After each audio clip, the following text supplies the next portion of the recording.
Amen. Hello, testing. So, totoo nga po yung sabi ni Brother Joben, no? Parang nakakatunaw yung introduction ni Sir Manning. Okay? So, thank you po sa ating pastor sa privilege na ibinigay niya at makapag-preach po sa inyong harapan ngayong gabi na ito. So, umpisahan na po natin. So, 5:49 na. At buksan po natin ang ating mga Bible sa 1 Corinthians chapter 3. Verse 1 to 11. At basahin po natin ng salit-salitan ang verses po na ito. Ako sa verse 1, kayo sa verse number 2. At sabay-sabay po tayo sa verse 11. Okay, say amen lang po kung nandyan na po kayo. Amen. Ang bilis po . Okay. Sige, so verse 1, sabi po dito, And I, brethren, could not speak unto you as unto spiritual, but as unto carnal, even as unto babes in Christ.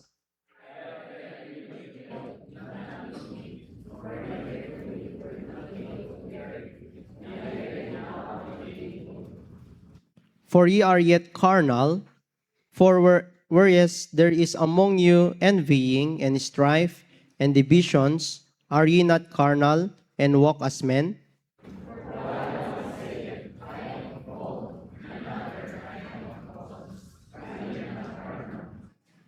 Who then is Paul, and who then is Apollos, but ministers by whom ye believe, even as the Lord gave to every man?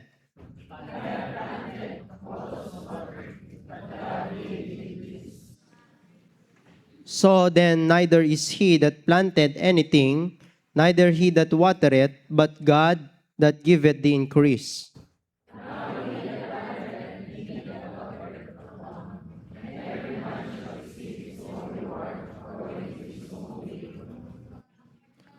For we are laborers together with God. Ye are God's husbandry, ye are God's building.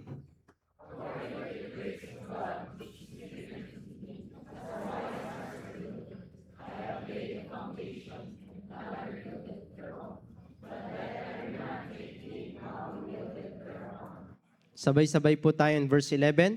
For other foundation can no man lay than that is laid, which is Jesus Christ. Tayo po'y manalangin. Heavenly Father, maraming salamat for this time na dinala niyo po kami dito sa bahay Panambahan.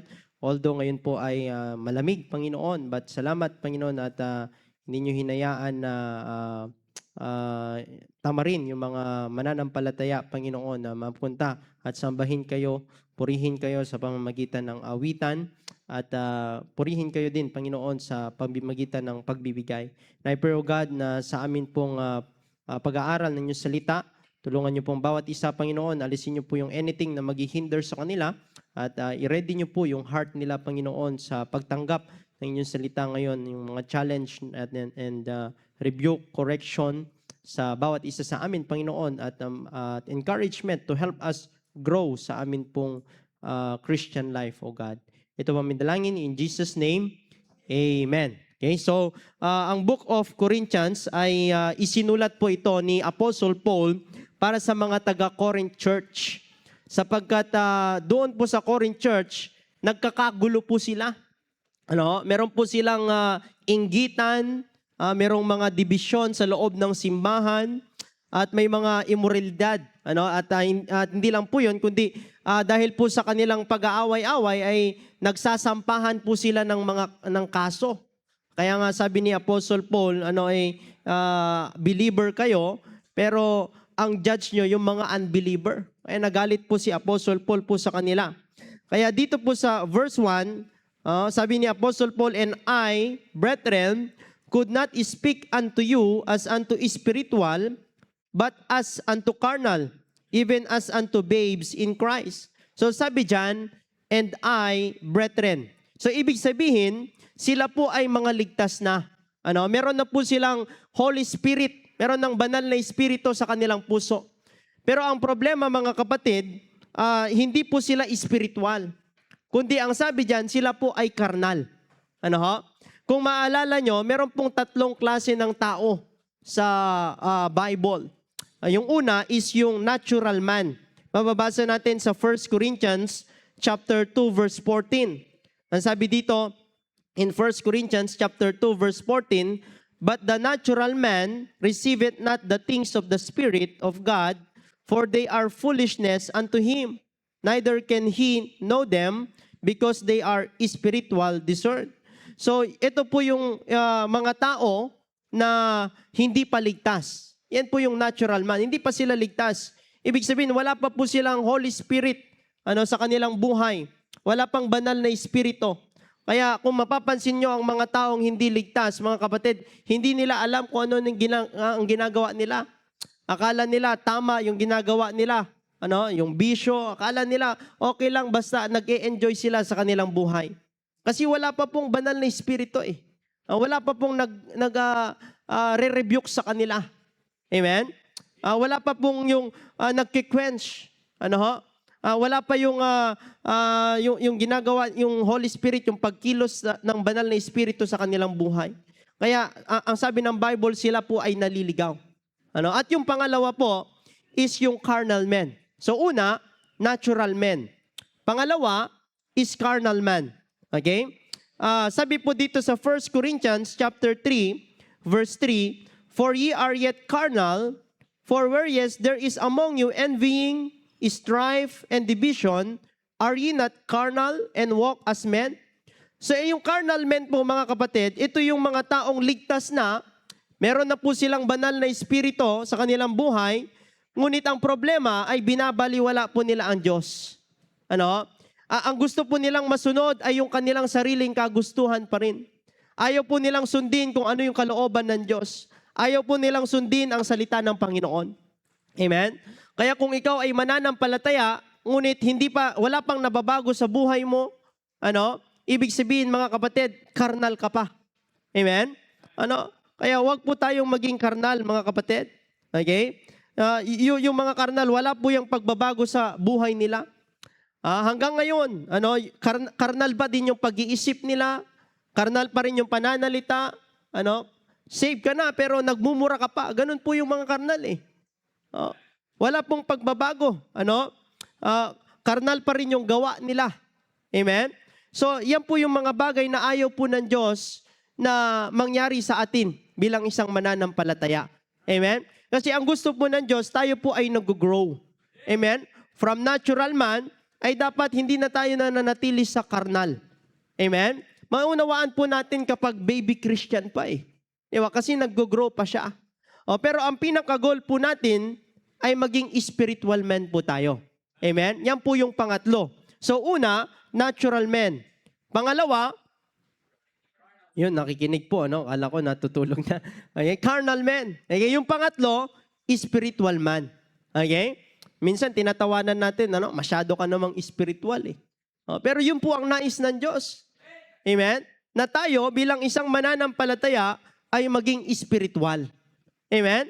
Kaya wag po nating gawing katatawanan yung mga spiritual na bagay. Amen? Seryosohin po natin yan sapagkat yan ang kalooban ng Diyos na mangyari sa ating buhay. Hindi ka lang naligtas, kundi dapat maging spiritual ka. Amen? Ito yung taong ligtas na may banal na espiritu sa kanyang puso at siya po ay nagpapasakop, submissive sa banal na espiritu. Siya po ay puspos ng Holy Spirit. Kaya ang kaisipan niya ay kaisipan din ng Panginoong Hesukristo. Amen? Kaya sabi po sa 1 Corinthians chapter 2, verse 15, "But he that is spiritual judgeth all things, yet he himself is judge of no man." Tingnan nyo, pagka-spiritual ka daw, walang manghuhusga sa'yo eh. Amen? Ikaw yung judge nila. Amen? At ang sabi po dyan in verse 16, "For who hath known the mind of the Lord, that he may instruct him? But we have the mind of Christ." Ang spiritual, ang kaisipan niyan kay Kristo. Amen? Di ba yan naman ang gusto ng Panginoon? Na maging Christ-like po tayo? Amen? Kaya sabi ni Apostle Paul sa mga taga-Corinth in verse number 2, "I have fed you with milk." Pinapainom sila ng gatas and not with milk. Hindi pa sila pinapakain ng karne. "For hitherto, ye were not able to bear it." Hindi po pinapakain ni Apostle Paul ang mga taga-Corinth church ng karne sapagkat Hindi pa daw nila kayang tanggapin. And neither yet no are ye able. So ang pinapainom po sa kanila ng gatas, hindi po sila pinapakain ng karne, kundi gatas po ang ipinapainom sa kanila na para po silang sanggol. Sabi po diyan, di ba? Pero di ba pagka bago pa lang na tumanggap sa Panginoon, ang tawag po natin diyan new converts. Amen? Or babe in Christ. Kasi baby Christian pa eh. Tama? Kumbaga nasa process pa siya na kinakailangan niyang mag-grow. Pero dito po, kaya pagka new converts, inaalagaan po yan eh. Amen? Oo. Kinakailangan yan, bigyan ng atensyon, bigyan ng panahon, oras, di ba? Paglaanan mo ng effort yan para mag-grow siya. Papainumin mo yan ng gatas. Ibig sabihin, tuturuan mo siya ng salita ng Diyos. Pero ito pong mga taga-Corinth Church, hindi na po sila baby Christian, mga kapatid. Sila po ay matagal na Kristiyano na. Pero ang problema, hindi po sila nag-grow. Kaya gatas pa rin ang ipinapainom sa kanila ni Apostle Paul. Di ba po nakakahiya itong bagay na ito, mga kapatid? Na biruin mo, matagal ka nang mananampalataya ng Panginoon, pero gusto mo, gatas pa rin yung iniinom mo. Di ba? Matagal ka na, 10 taong ka ng Kristiyano, pero gusto mo, ikaw pa rin yung binibigyan ng atensyon. Nakakahiya po yan, mga kapatid. Ay kinakailangan nag-grow po tayo. Tapos yung pag-iisip natin ay nandun pa rin sa pagiging carnality. Okay? Hindi tayo nag-grow. Ay ang nais po ng Panginoon ay mag-grow tayo sa ating Christian life. Hindi tayo maging Kristyanak. Di ba? Yung mga tao daw na hindi nag-grow, Kristyanak po yun eh. Oo. Di ba? Kaya sabi sa verse number 3, for ye are yet carnal. Isipin niyo po yan, masakit na salita po yan. Diniretso na sila ni Apostle Paul eh. Kayong mga taga-Corinth Church, carnal kayo. Paano po nasabi ni Apostle Paul na sila po ay carnal? Sabi po dyan, for whereas there is among you envying. Meron pa pong inggitan. Hindi po basta, yung pag sinabi pong envying, hindi bastang inggit lang po yan, kundi yung inggit na may kasamang galit. Kaya kapag meron pala dito na inggitan sa church na ito, yung mga Kristiyano na nag-iinggitan pa, nag-aaway pa, ay karnal pala yan, sabi ng Bible eh. Okay? Hindi lang po envying, kundi sabi yan, strife, may alitan. Imbes na nagmamahalan po sila, ay nag-aaway po sila sa loob ng simbahan. Ay hindi po maganda yan, mga kapatid. Ang tawag po ng Bible dyan is carnality. Amen? Kaisipan po yan ng isang karnal. At hindi lang mo sabi dyan, and divisions. Mayroon pang grupo-grupo eh. Parang nasa kulungan, may pangkat-pangkat pa. Sana po, hindi po ganito sa church. May grupo-grupo. Tapos parang nagrambulan pagdating sa labas. Amen? Pero hindi po dapat ganon, mga kapatid. Kaya ang mga mananampalataya daw na nag-iinggitan, nag-aaway, may mga division, ay karnal pala yan. Amen? Kaya sana, dito po, ay sa mga member, wala pong ganyan. Amen? Dapat tayo po'y nagmamahalan, nagkakaisa po tayo sa gawain ng Panginoon. Amen? Kaya sabi diyan in verse number 4, for while one saith, I am of Paul, and another, I am of Apollos. Are ye not carnal? Sabi ng isa, grupo, kay Pablo lang ako. Yung isa naman, kay Apollos ako. So may mga loyalty, may mga grupo-grupo. Okay? Inilalagay nila yung loyalty nila sa tao, hindi na sa Diyos. Amen? Okay lang po maging loyal sa tao. Pero dapat mas loyal ka sa Diyos. Amen? Ang loyalty po dapat natin ay sa Panginoon. Amen? Kaya dapat sa church walang division because sabi ng Bible, we are one body in Christ. Amen? We are one body. Sabi nga pag yung kamay, sinusuntok yung sariling muka, anong tawag mo dyan? Yung kamay mo, sinusuntok niya yung sarili mong muka. May yan. Diba? Hindi normal yan. Diba? Kaya ang church daw, we are one body. Amen? Ang church daw na nag-aaway-away sa loob ng simbahan, hindi po normal yan. Abnormal po yan. Amen? Sabi ni Apostle Paul sa Romans chapter 12 verse 5, "So we being many are one body." Iisa lang po tayo. Amen? Okay, in Christ, and everyone members one of another. Kaya sabi po ni Apostle Paul in verse number 5, "Who then is Paul and who is Apollos, but ministers by whom ye believe?"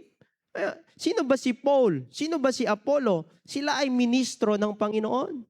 Amen? Hindi po yan sila magkaaway. Kaya itong si Apostle Paul, matured po itong tao eh. Amen? Hindi po siya karnal, spiritual po siya.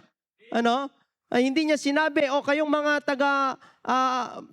mga makapablo, dito kayo sa akin, awayin natin si Apollos, hindi ho niya po sinuportahan eh.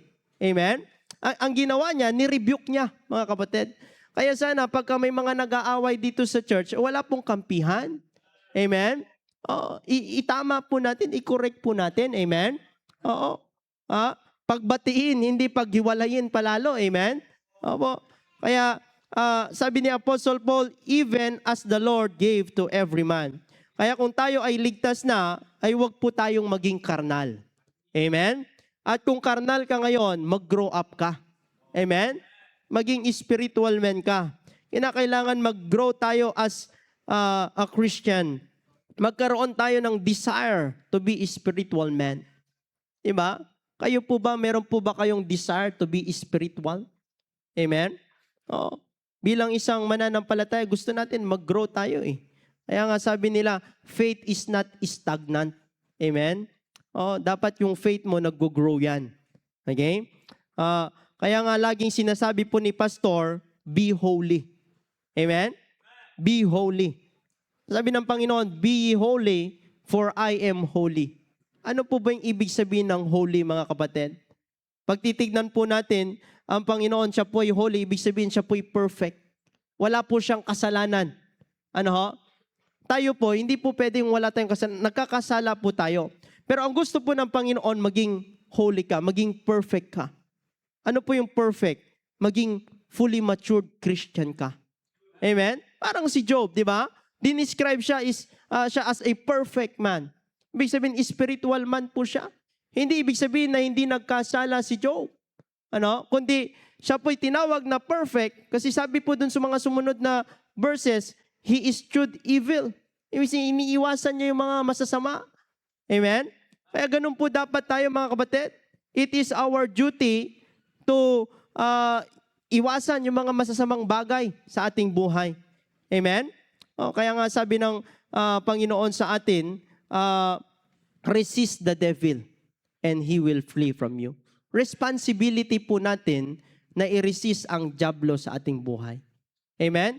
It is our responsibility, mga kapatid. Amen? Kaya be holy. At isa po sa paraan para maging spiritual man tayo, ay hindi lang dapat tayo tinuturuan. Amen? Hindi lang palaging ikaw yung tinuturuan.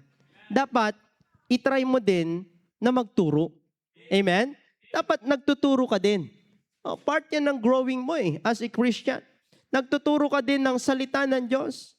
Kaya dapat inaaral mo ang salita ng Diyos. Amen? Hindi ka lang nandito sa church, tapos nakikinig ka lang ng salita ng Diyos, and then from Monday to Saturday, hindi mo man lang binuksan yung Bible mo.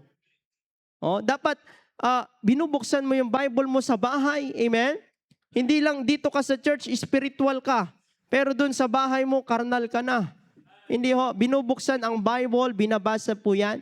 Amen? Yan po ang nais po ng Panginoon. Okay? Kaya sabi po sa 1 Peter chapter 3 verse 15, "But sanctify the Lord God in your heart, and be ready always to give an answer to every man that asketh you a reason for the hope that is in you with meekness and fear." Sabi po dyan, ready, be ready. Maging handa daw po tayo. Saan? Always to give an answer to every man that asketh you a reason of hope. Amen?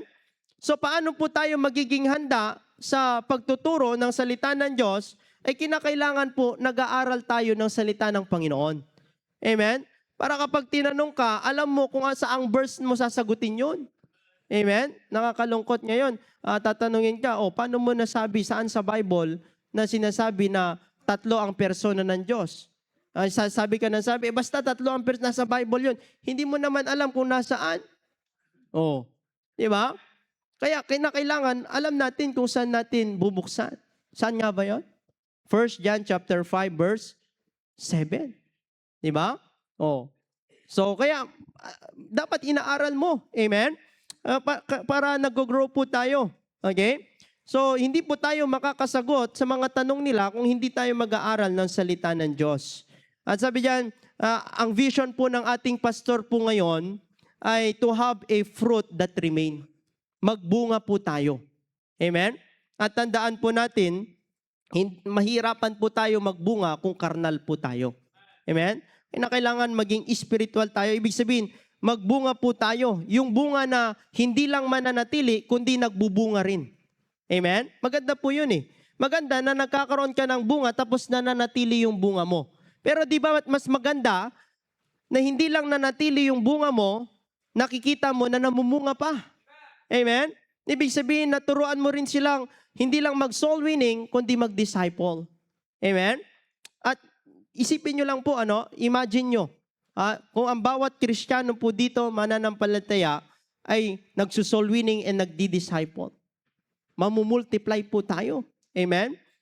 Ibibigay po sa atin kagad yung iriga dito. Amen? Kasi hindi na magkasya eh.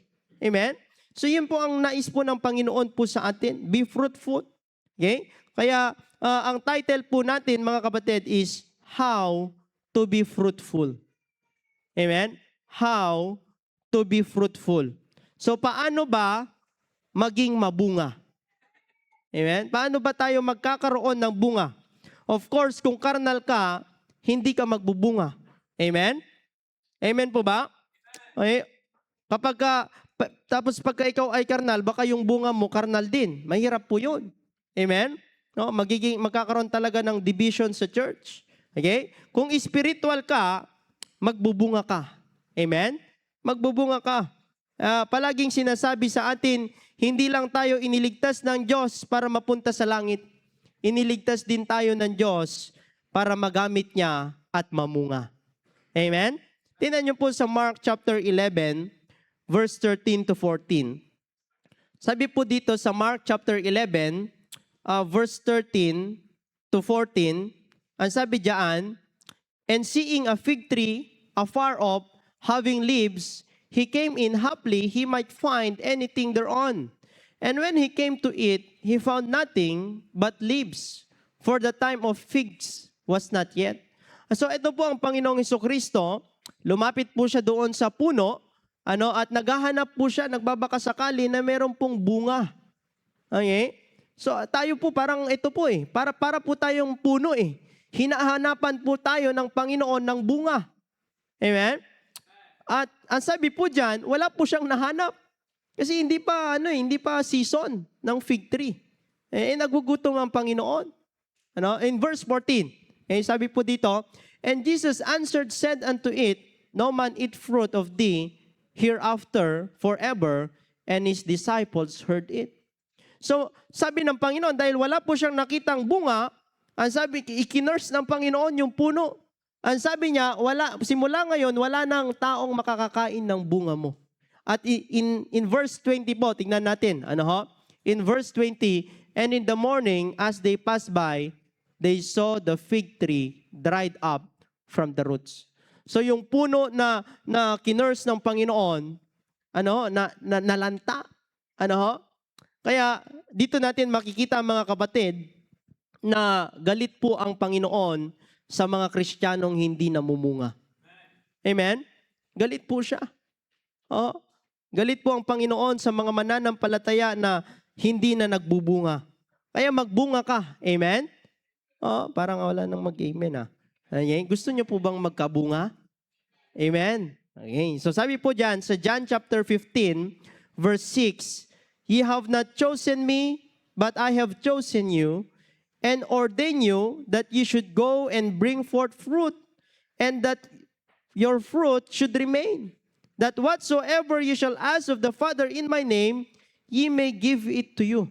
Alam niyo po pala, tayo po'y iniligtas ng Diyos at sabi diyan, pinili ka niya at gusto niya magkabunga ka. At ang secret po mga kapatid, actually hindi secret kasi sinabi po ng Bible, ano man daw ang hingin mo sa Ama. Ibig sabihin, kapag may desire ka na magkabunga, hihingin mo sa Diyos, Lord, bigyan mo ako ng bunga. Bibigyan ka ng Panginoon kasi ang pangako niya po dito, He may give it to you. Amen? Ang problema, gusto mong magkabunga, hindi ka naman humihingi sa Diyos. Hindi mo naman ginagawan ng aksyon. So ito po ang kalooban sa atin ng Panginoon. Hindi lang tayo iligtas ng Diyos, kundi mamunga po tayo. Amen? Kaya bilang isang mananampalataya, may tanong po ako sa inyo. Gusto nyo bang magkabunga? Amen? Parang konti lang nag-amen. Ano? Gusto nyo po bang magkabunga?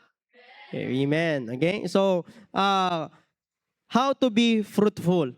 So, kasi kahit na po anong gawin nating pagtuturo po dito, kung ayaw nyo namang magkabunga, baliwala rin. Okay? Kaya dapat bilang isang ligtas, may desire kang magkabunga. So, paano magbunga? Number 1, be a planter. Amen? Number 1, be a planter. That means soul winner. Okay? Maging soul winner ka. Okay? Tingnan nyo po sa verse number 6. Okay? Sabi po dito in verse number 6, I have planted, Apollos watered, but God gave the increase. So una po dyan, ay kinakailangan matuto po tayong magtanim. Amen?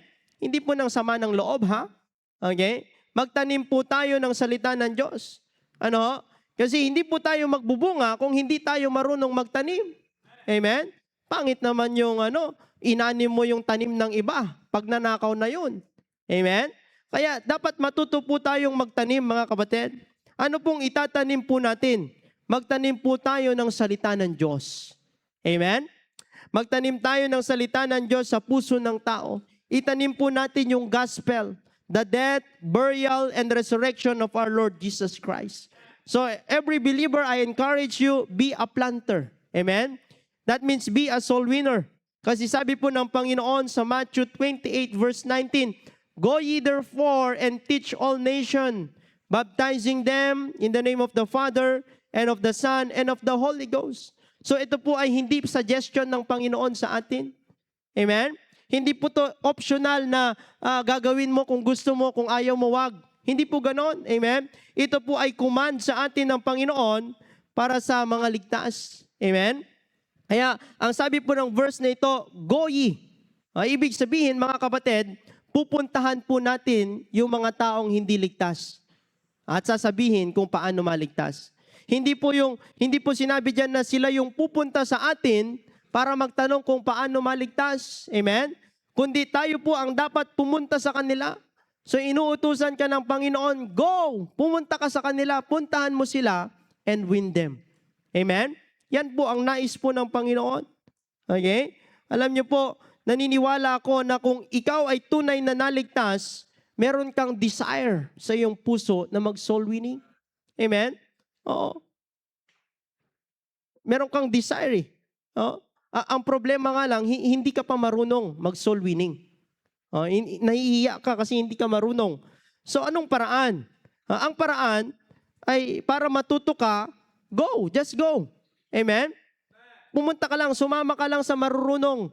Amen? Obserbahan mo sila para matuto ka magtanim. Amen? Tanungin mo sila. Ay, huwag kang mahiyang magtanong. Amen? Oo. O may right man, di ba? So wag po tayong mahiyang magpaturo sa kanila. Then, kung naobserbahan mo sila, nagtatanong ka mga kapatid, natututo ka, at I advise you na practicein mo yan sa iyong bahay. Amen? Pag uwi mo sa bahay mo, buksan mo yung 10 utos ng Diyos, practicein mo. Diba yung mga tumutugtog po dito sa mga instrument na to, hindi naman kaagad natuto yan eh. Diba? Nagpaturo muna yan sa mga marurunong. Tapos ano pong ginawa nila? Nag-practice. Ganon din po sa soul winning. Amen? Kinakailangan po nating practicein. Ano po bang mas mahalaga? Yung pagtugtog o yung kaluluwa? Amen? Di ba mas mahalaga ang kaluluwa, mga kapatid? So practicein po natin kung paano natin maituturo yung salita ng Diyos in the best way. Amen? Oo. Ay maganda, pinapractice nyo po yan sa inyong bahay. Ano, naalala ko po, August 19, 2010, ako po ay na-save. Ano? At 13 years old pa lamang po ako noon, high school student, ano? Tapos naalala ko that time, kasi wala po pong ano sa akin, wala pang nagdi-disciple, basta pinuntahan lang ako ni Brother Eddie Bautista. 2000, doon pa po ako sa old building noon. Nag-church lang ako, come and go lang sa church. Okay? So, naalala ko po noon, palagi po kasi akong nakatambay dito sa Kalamba, corner Iriga Street. Kasama ko po yung mga tricycle driver po doon. And then, may time na nakikita ko po yung mga soul winners doon, naglalakad po sila. At nagpapaliwanag po, nag-share po sila ng gospel. At habang tinitignan ko po sa kanila, sabi ko, kasi saved na po ako eh. Sabi ko sa Panginoon, Lord, gusto ko rin matuto mag-share. Kasi may desire ako eh. Amen? Kasi I believe na kapag ang tao naligtas, automatically, meron po siyang desire na gusto niyang matuto magbahagi ng kaligtasan din. Amen? At from that time, mga kapatid, wala pong nagtuturo sa akin. So 2010 po ako na-save. Then after 5 years, 2015, finally, meron pong bumisita doon sa bahay po namin. Okay? Nalipat na po ako, nandun na po ako sa Ibarra kasi college na po ako. Si Brother Daniel, pastor na po siya ngayon eh. Pastor Daniel, binisita niya po ako. And then that time, dinisciple niya po ako. Nag-start po kami ng yung source of life, yung heaven, no? Lesson 1, So, doon po ako nag-start na mag-grow sa aking Christian life. Kaya malaking tulong po ang discipleship sa akin. So, kung hindi po ako binabalikan, ay hindi po ako natuto. Amen? So, may nagturo po eh. Okay? So, from time to time, aga-aga, kakatok po doon sa bahay. So, bibili pa ako ng merienda, papameriendahan ko sila, tapos magle-lesson po kami. Tapos, i-invite niya po ko sa church. Then, one time, ang sabi niya, sama ka sa akin. Sabi ko, saan tayo pupunta, sir? Magso-soul winning tayo. Sabi ko, hindi ko pa maintindihan kung anong ibig sabihin ng soul winning nun eh. Kasi bagong save eh. Okay? So, punta po ako, Thursday night, doon pa po sa old building, and then, may challenge. May nag-challenge po ng soul winning. Tapos, after nun, may demo pa. Okay? Si Brother Mark Granada. Okay? Dinemo niya paano mag-soul winning. Tapos lumabas kami, akala ko uwian na. Akala ko tapos na. Ayun pala, sabi ni Sir Daniel, sama daw ako sa kanya, magbibigay kami ng gospel tracts. Tapos nung umabot po kami diyan sa bandang Maribeles, meron po siyang batang kinausap. Sabi niya, habang kinakausap ko tong bata, dito ka lang, obserbahan mo. So, pakinggan ko daw siya. So, ginawa ko, nakinig po ako. Inisa-isa pa nga niya yung 10 utos ng Diyos eh. Hinahanapan niya ng kasalanan yung bata. Okay? Ito, check. Ito, X. Ganun pa niya eh. Tapos, nakikinig lang ako. Then, nung uwian na, habang naglalakad ako, binabasa ko yung gospel tracts. Then, pagdating ko po sa bahay, kinuha ko yung gospel tracts, tapos humarap ako sa salamin. Prinactice ko kung paano ipaliwanag. Na-practice ko eh. Kasi gusto ko pong matuto. Yung kumpas ng kamay, yung expression ng muka, tinitignan ko yung muka ko sa salamin, mukha akong ewan eh. Okay?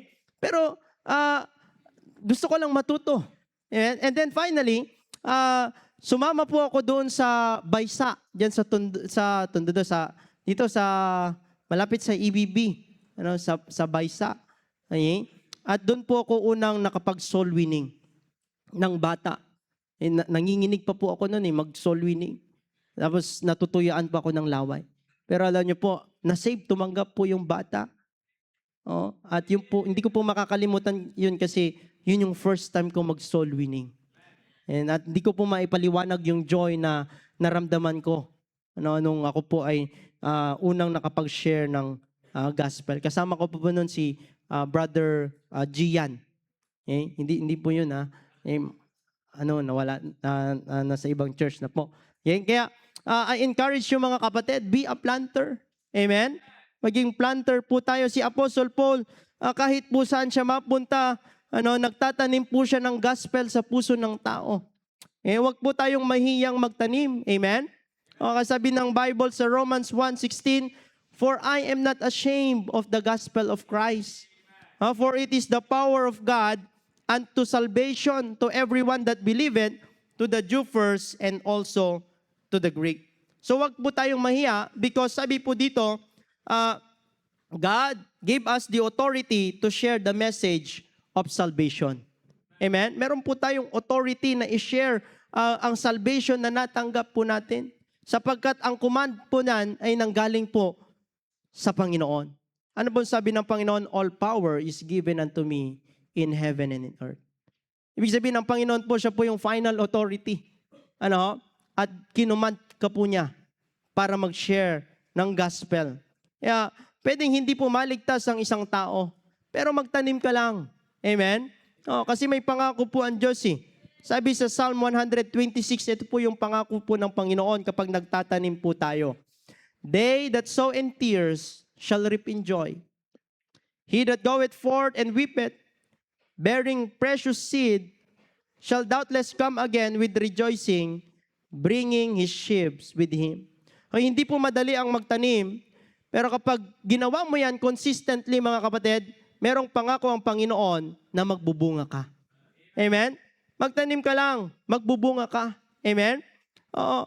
Sabi ng Panginoon, go. 2 letra lang, mga kapatid. G-O. Go, just go. Ang problema kasi madami tayong reason. Mainit. Baka umitim ako, ayokong lumabas, ayokong mag-soul winning. Diba? Ay, maulan. Baka magkasakit ako, ayokong mag-soul winning. Diba? Makulimlim, natutulog yung mga tao, baka magalit sa akin kapag nag-door knocking ako. Ang dami nating reason. Malamig ngayon. So, kahit na itong flesh po talaga, mga kapatid, ang daming reason po nito eh. Kaya sa flesh po, wala po talagang magandang panahon para mag-soul winning. Pero hindi dapat yung flesh, yung sundin po natin, kundi ang Diyos. Amen? Just go and plant the word of God. Be a planter. Amen? So number 2. Mabilis lang po tayo. Kasi baka magalit sa akin yung iba. Baka best na blessing, maging cursing. Amen? So number 2, be a waterer. Okay? Be a waterer. Okay? Ibig sabihin, discipler. Maging discipler ka. Sabi sa verse number 6, "I have planted, Apollos watered." Amen? So dito makikita natin na para po tayo'y magbunga, hindi lang dapat tayo nagtatanim. Dapat marunong ka ding magdilig. Amen? Kaya be a waterer. Kung ikaw ay marunong ng mag-soul winning, huwag ka lang manatili dyan. Kinakailangan i-level up mo. Amen? Dapat matuto kang mag-disciple. Amen? Diba? Wala naman pong, hindi ka lang dapat nagtatanim, dapat nagdidilig ka rin para consistent, may bunga. Diba? May magsasaka po ba na after niyang magtanim, pinabayaan niya na lang? Wala pong ganun. Amen? Malulugi po siya noon. Kailangan, aalagaan niya po yan. Kailangan patubigan niya yan, diligan niya po yan. Kaya mag-pray ka sa Panginoon, "Lord, bigyan mo ko ng madidisciple." Amen? Tapos maghanap ka ng madidisciple mo. Habang nagpipray ka, naghahanap ka na. Amen? Kaya, paano po ba makahanap ng madidisciple? Simple lang po. Okay? Sabi ng Bible, sa John chapter 4, verse 35, John chapter 4, verse 35, sabi po dyan, "Say not ye, there are yet 4 months, and then cometh harvest. Behold, I say unto you, lift up your eyes, and look on the field, for there are white already to harvest." Ibig sabihin, para makahanap po tayo ng mga taong madidisciple po natin, buksan mo lang ang iyong mga mata. Amen? At makakahanap ka. Alam nyo, walang tao na lalapit sa iyo na sasabihin, "I-disciple mo naman ako." Hindi ho. Tayo po yung maghahanap. Amen? Ng madidisciple. Lalapitan mo yung tao na yan. "Pwede ba kitang i-disciple? May nagdi-disciple na ba sa'yo? Pwede ba kitang i-disciple?" So, kailangan po tayo yung mag-a-approach. Amen? Dito pa lang po sa church, pagka Sunday morning, napakarami pong pwede nating ma-disciple. kung bubuksan mo lang ang iyong mga mata. Amen? Okay? Tumingin ka dyan sa last section ng balcony. Yan yung mga last row po dyan sa balcony. Ayan, kailangan pong ma-disciple yan. Kaya pag Sunday morning po, madami pong kailangan ma-disciple dyan. Ay, kasi yung mga bisita, yung mga bago, halos dyan po sila umuupo eh. Wala pong nagdi-disciple. Parang come and go lang sila sa church. Kasi wala pong nag-ano sa kanila eh. Nagkakamusta man lang. Di ba? Pansin ko pagka welcoming lang, yun lang. Kakamayan lang. Tapos wala na. Di ba? Come and go. Pero alam niyo po, kailangan po, meron lang mag-a-approach sa kanila. Amen? At i-disciple niyo po. Amen? Kaya, alam niyo po, discipleship is very important. Discipleship, because discipleship is the intentional and relational process of guiding new converts from initial faith to spiritual maturity and Christ-likeness. Ay, ibig sabihin po mga kapatid, kapag yung bagong mananampalataya, dinisciple mo, dinadala mo po siya doon sa maturity stage. Diba yan po yung napag-aralan po natin? Kaya napakahalaga po ng may magdi-disciple sa kanila. Kasi kung wala pong magdi-disciple sa kanila, baka i-disciple yan ni Satanas. Diba? Oo, si Judas nga eh. Diba? Ang Panginoon na perfect na yung nagdi-disciple sa kanya. Pero dinisciple pa ni Satanas. How much more yung mga tao na walang mga naligtas, magiging carnal lang buhay nila. Hindi sila mag-grow spiritually. Amen? So para magkaroon ka ng fruit that will remain, ay kinakailangan po nating mag-disciple. Amen? Kinakailangan mong magdilig. Hindi ka lang tanim ng tanim. I-level up mo, magdilig ka naman. Amen? Kaya sabi sa Matthew 28:19-20, Go ye therefore and teach all nations, but baptizing them in the name of the Father and of the Son and of the Holy Ghost. So pagkatapos daw silang tamnan, ay kinakailangan silang i-baptize. So paano po sila mababaptize kung walang nag-disciple sa kanila? Amen? Tapos after daw nilang mabaptize, sabi diyan, hindi pa tapos eh. Sabi yan, teaching to observe all things whatsoever I have commanded you. So kinakailangan pa nilang turuan, okay, na gawin yung inutos ng Diyos sa atin. Ano po ba yung command ng Panginoon sa atin? Ano ba yung inutos ng Diyos sa atin? Okay? Yung pong go. Di ba? Yan ang utos ng Diyos sa atin. Go ye therefore and teach all nations. So ibig sabihin, tuturuan mo yung tao na mag-soul winning. Amen? Tuturuan mo siya na maging planter. Amen? At tuturuan mo rin siyang maging waterer. Yan po ang discipleship eh. Amen? Kaya pag sa discipleship, hindi lang po yan magsimba ka lang, hindi po. Hindi mo lang ini-encourage na magsimba yan. Dapat tinuturuan mo rin kung paano magtanim yan. Amen? Dapat pag nagdi-discipleship kayo, at tinuturuan mo rin siyang mag-soul winning, mag-share ng gospel. Hanggang sa matuto siya na rin yung nagtuturo kasama mo. Amen? Yan po yung tunay na spiritual man, nag-grow po tayo. So, paano ka matututo mag-disciple? Same process kung paano ka matuto nag-soul winning. Amen? Sumama ka dun sa marunong at magpaturo ka. Mag-observe ka. Amen? At mag-practice ka. Mahalaga po mag-practice eh. Diba? Nakakahiya po yung magdi-disciple ka, tapos hindi mo inaral yung lesson mo. Mahirap po yun. Pag nagtanong yung dinidisciple mo, hindi mo masagot. Diba? Kaya kinakailangan po, pagka nagdi-disciple po tayo, handa tayo. Amen? Dapat inaral mo yung ituturo mo. Okay? Kaya mga kapatid, kung gusto po nating magkabunga, I encourage you na mag-disciple. Amen? Be a discipler. Okay? Be a waterer. Alam niyo, maraming mga mananampalataya gustong matuto ng salita ng Diyos. Gusto nilang ma-involve sa gawain ng Panginoon. Gusto nilang mag-grow. Pero ang problem, walang nagdidilig sa kanila. Walang nagdi-disciple sa kanila. Yung iba, ganito mag-isip eh. Ayokong i-disciple yan kasi hindi naman ako nag-soul winning dyan eh. Yung iba naman, hindi ko naman bunga yan eh. Alam niyo po mga kapatid, wala po tayong bunga. Yan ay bunga ng Panginoon. Amen? Kaya kahit na hindi ikaw yung nakapagdala dyan, kung in-impress sa'yo, i-disciple mo yan. Amen? Turuan mo yan ng salita ng Diyos. Huwag mong piliin. Amen? Oo. Yan ay bunga ng Panginoon. Okay? I-disciple mo yan kahit na hindi ikaw yung nag-soul winning. Kasi sabi sa verse 6, I have planted, Apollos watered, but God giveth the increase. Amen? Bunga pa rin yan ng Panginoon. Okay? Iba ang nagtanim sa nagdilig, ngunit sa Diyos pa rin ang yung paglago. Amen? Sa Diyos ang paglago. Kaya ito po ay partnership. Amen? So i-share ko lang po yung testimony ko as a discipler.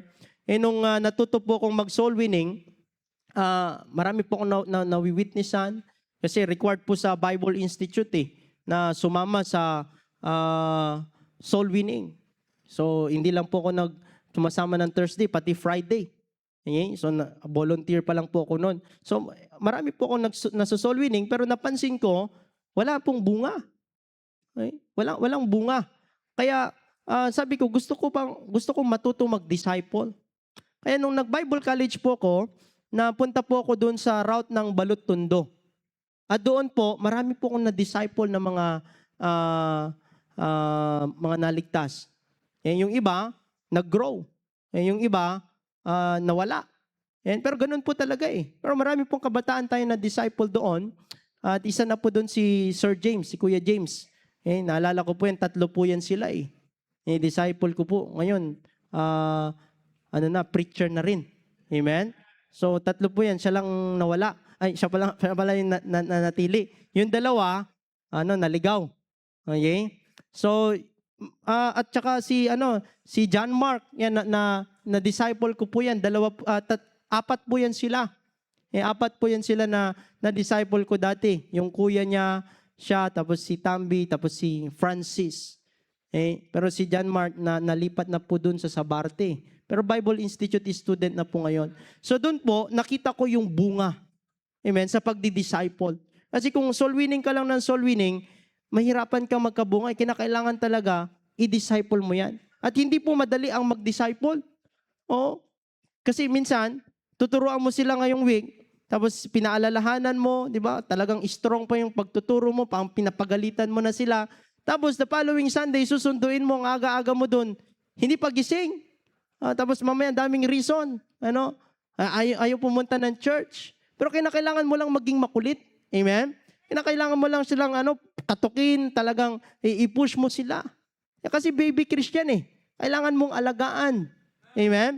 So hindi po nangyayari overnight ang discipleship. Na pag tinuruan mo, nag-grow na kaagad. Hindi po mga kapatid. Di ba sa pagtatanim, pag nagtanim ka, hindi naman kaagad kinabukasan may bunga na eh. Lalo na sa palay, mag-aantay ka pa dyan ng 3 to 4 months bago ma-harvest. Sa tao po, hindi po 3 to 4 months. It takes years. Di ba? Sa Panginoon niya, 3 years eh. Nag-backslide pa yung isa. Di ba? Perfect na yun ha. Perfect na yung discipler niya. Tayo hindi pa perfect. Amen? So, umabot po ng 3 to 5 years. Di-disciple po kami. Amen? Pero doon po, maraming nawala, pero may nakita po akong bunga. Amen? Kaya yan po ang isa po doon naman nung nalipat po ko sa Sampaloc, si Sir Ephraim, yung dating LGBT. Akala ko hindi na kayang baguhin ng Panginoon yun. Pero pinuntahan ko lang. I-disciple ko po yun. Pero mas ako pa yung tinuturuan eh. Tagal-tagal po namin doon. 1 oras. Inaantay niya kami. Pag nandun na kami, imbes na ako yung magdi-disciple, ako na yung tinuturuan. Kasi ang dami niyang kwento. Pero praise the Lord. Nabago po siya. Okay? So, kasi ang discipleship, hindi naman more on teaching eh. More on relationship. Amen? So, sa pagdi-disciple, doon po natin makikita ang bunga. At alam ko yung iba sa inyo, marami na din silang naging disciple. Marami na rin silang naging bunga. Okay? So, I encourage you na magpatuloy lang. Amen? Huwag kayong hihinto sa pagtatanim at pagdidilig. Amen? And by the way, ang goal po natin is yung dinidisciple mo ay mag-matured sa Panginoon at maging soul winner and discipler din. Amen? Napakaganda po tignan na yung dinisciple mo, naging soul winner, at naging discipler din. Amen? So yung discipleship, yung discipleship mo ngayon, dapat maging discipler din yan someday. Amen? Yung dinidisciple mo. Okay? So kaya, magastos din po yan. Yung pagdi-disciple, ililibre mo yan, di ba? Papakainin mo yan. Kasi you are developing a relationship. Amen? Tapos dapat, hindi lang po teaching yung ginagawa mo. Dapat may practical discipleship din po kayo. Maglalaan kayo ng time na magsiset kayo ng schedule na lalabas kayo. Tuturuan mo sila mag-soul winning. Amen? Naalala ko po dun sa Tondo, ginagawa po namin yan. Pag Friday night, uwian na po kasi nila mga estudyante, lalabas po kami. Tracts giving po kami at magso-soul winning. Ano ho? So in that way, natututo po sila. Okay? So una, tatawa-tawa po yan sila eh. Pero mamaya walang hiya na po yan. Kung sino-sino na binibigyan. Ganun po yun eh. Una, nahihiya pa eh. Pero pag nasanay na po yan, kahit sino na, wini-witnessan yan. Ganun po ang pagdi-discipleship. Huwag po tayong tumigil. Amen? Mahirap po mag-disciple, pero may bunga yan. Tingnan niyo po sa Galatians 6:9. Sabi po dito, and let us not be weary in well-doing, for in due season, we shall reap if we faint not. May pangako po ang Panginoon. Amen? Diba sa pagtatanim ng palay, diba? 3 to 4 months bago ang harvest. Amen? Ganun din po, may pangako po ang Panginoon. Amen? Sa atin, na tayo ay balang araw magbubunga kung hindi po tayo hihinto. Amen? Kaya sabi po dyan, in due season, we shall reap if we faint not. If we faint not. Amen? Okay? At isa pa, kung ikaw ay waterer, huwag mong kalimutan na mag-soul winning. Amen? Kung ikaw ay may dinidisciple na, minsan kasi, may dinidisciple na ako, hindi na ako magso-soul winning. Hindi po ganon. Amen? Paano mo matuturuan yung dinidisciple mo na maging soul winner kung hindi ka nagso-soul winning? Okay? Kaya, dapat balance po tayo mga kapatid. Okay? Nagdi-disciple ka at nagso-soul winning ka. Amen?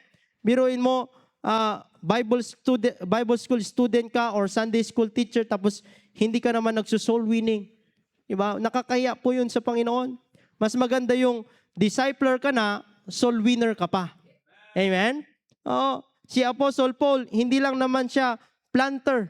Diba? Waterer din siya. Amen? Sino po yung mga disciple ni Apostle Paul?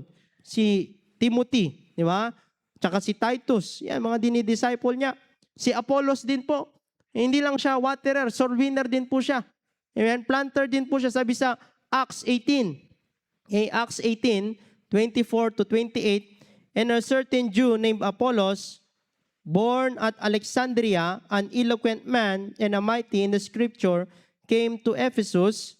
This man was instructed in the way of the Lord, and being fervent in the Spirit, he spake and taught diligently the things of the Lord, knowing only the baptism of John. In verse 26, and he began to speak boldly in the synagogue, whom when Aquila and Priscilla had heard, they took him unto them and expounded unto him the way of God more perfectly. In verse 28, sabi po dito, for he mightily convinced the Jews, and that publicly showing by the scripture that Jesus was Christ. So ito pong si Apollos po, ang tanging alam niya lang ituro yung baptism of John. Pero praise the Lord, meron pong nag-disciple sa kanya, si Aquila and Priscilla. At nung natutunan niya po na ang Panginoong Jesucristo ay naligtas, ang sabi po dyan, kinonvince niya yung mga Hudyo na si Jesus ay tagapagligtas. So hindi lang po siya waterer, siya rin po ay planter, mga kapatid. Kaya sana po, ganyan din tayo bilang isang Kristiyano. Hindi ka lang manatiling soul winner. I-level up mo, maging discipler ka.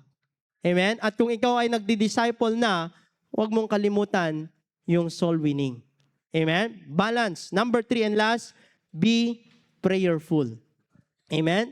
Ang sabi po sa verse number 6, I have planted, Apollos watered, but God gave the increase. Amen? So be prayerful. That means relying on God. Sa mga magsasaka, ang gagawin lang po niyan, magtatanim, tapos magdidilig, aalagaan yung halaman. Okay? Pero hindi niya po yan kayang pagbungahin. Tama? Kailangan niyang manalangin sa Diyos na yung kanyang tinanim magbunga. Amen? So, ganun po sa atin. Nagtuturo tayo ng salita ng Diyos. Ang tanging magagawa lang din po natin ay mag-soul winning, mag-discipleship, pero hindi po natin kayang baguhin ang buhay ng tao. Amen? Kaya kinakailangan po nating dumipende sa Panginoon sa pamamagitan ng panalangin. Amen? Kung ikaw ay merong dinidisciple, kinakailangan mo silang ipag-pray every day. Amen? Sabi 'di ba, pray every day, okay. Tama po ba 'yun? Okay? Kinakailangan mong banggitin yung pangalan nila sa Panginoon every day na sila po ay mag-grow. Kung ikaw ay may 3 dinidisciple, kinakailangan mong i-mention each name, bawat pangalan po nila sa Panginoon every day na sila po ay mag-grow, na sila po ay protektahan ng Panginoon, ilayo sila ng Panginoon sa tukso, sa kasalanan. Amen? Kasi alam nyo, kahit na ano pong gawin nating pagtatanim, anong gawin nating pagdidilig, kung wala pong panalangin, hindi po yan magbubunga. Amen? Kaya sabi po dyan, God gave the increase. Hindi po tayo nagbabago ng buhay ng tao. Ang salita po ng Diyos. Amen? Tangi ang Diyos lamang po. Okay? Kaya tandaan po natin mga kapatid, hindi mo yan bunga. Bunga pa din yan ng Panginoon. Amen? Kaya wag nating ipagmayabang, ay, bunga ko yan. Hindi po mga kapatid, bunga yan ng Panginoon. Kaya marapat lang na ibigay po natin ang glory sa Panginoon. Amen? Huwag natin kukunin yung glory. Okay? Sabi po sa verse number 7, so then neither is he that planted anything, neither he that watereth, but God giveth the increase. Kaya kung ikaw ay planter, waterer, huwag kang magmayabang, kundi magpasalamat ka sa Panginoon.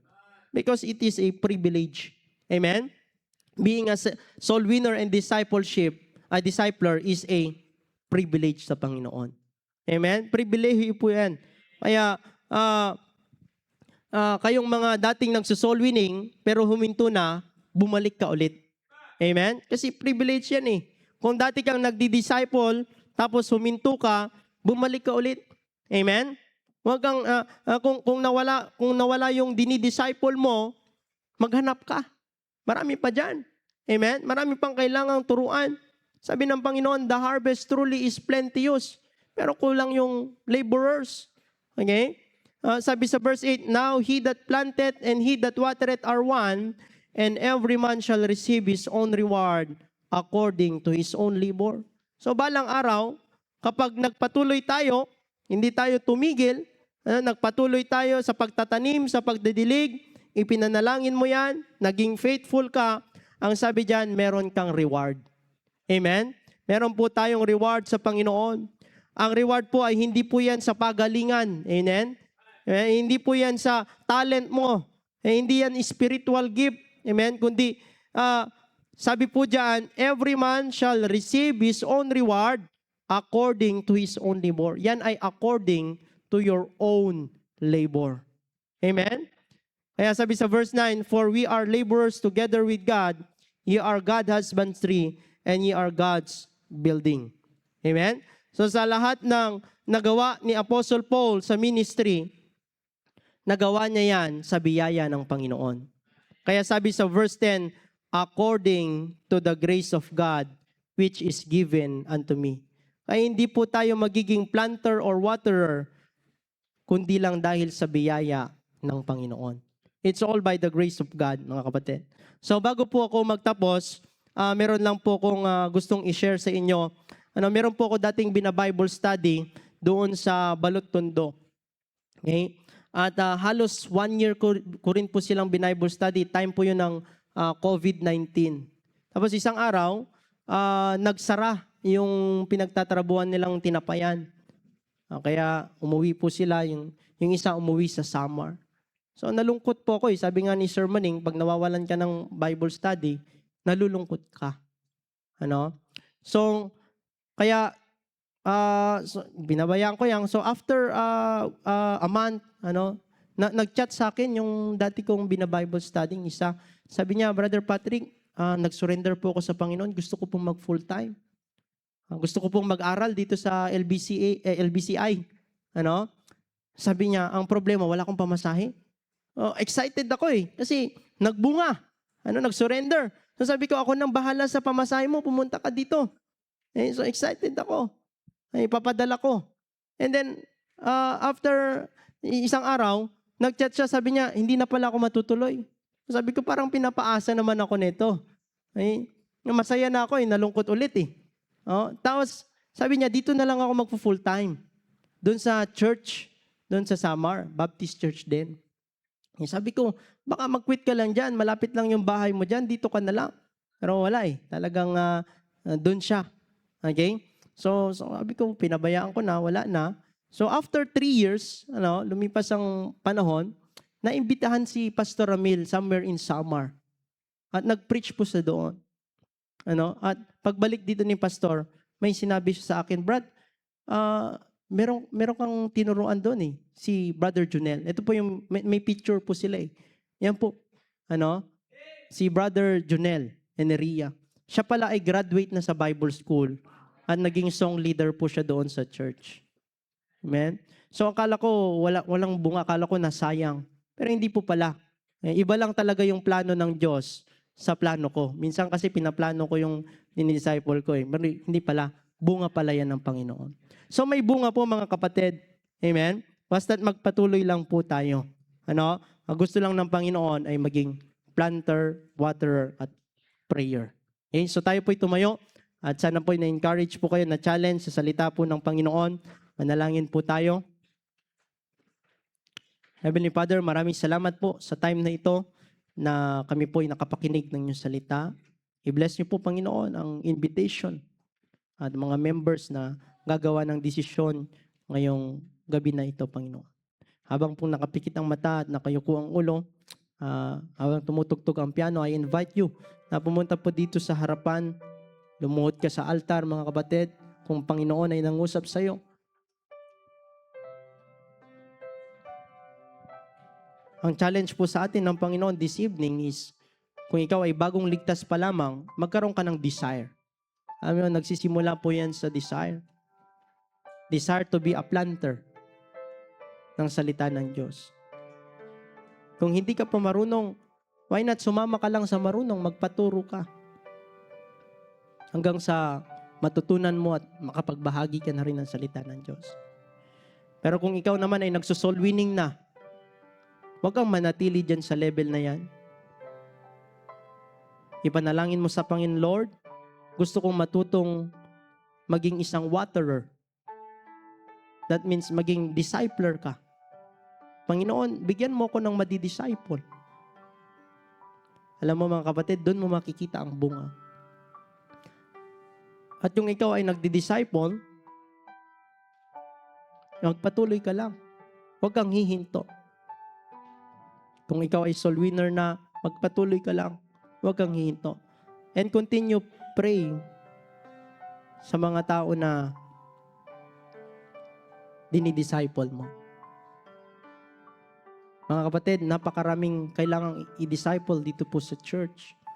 May mga children, may mga young people, may mga single, may mga married din na kailangang ma-disciple, may mga senior citizen din na nagsisimba pero nakakalungkot, wala pong nag-approach sa kanila para i-one-on-one discipleship.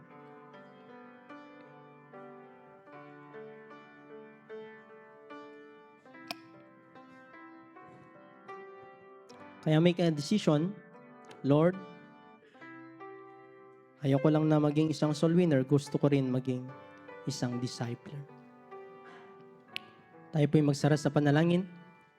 Panginoon, maraming salamat po sa inyong salita na aming natanggap sa amin. Nawa, Panginoon, hindi lang namin ito narinig, kundi ito po'y naging challenge sa amin. Kami pa rin po'y makapag-disciple, Panginoon. Magkaroon po kami ng bunga, O God. I pray, O God, na from now on, ma-practice namin yung pagiging soul winner, masunod po namin yung salitang go sa Bible, Panginoon. At every member, O God, bigyan niyo po kami ng soft heart lalo na Panginoon sa mga ah, tatay na dapat leader, Panginoon. Napakagandang makita, Panginoon, na kasama po namin sila nag-Bible study at nagdi-disciple din, Panginoon. Sa soul winning, pag Thursday, Panginoon. Ingatan niyo po kami, Panginoon, sa aming pag-uwi. Ito po aming dalangin. In Jesus' name, Amen.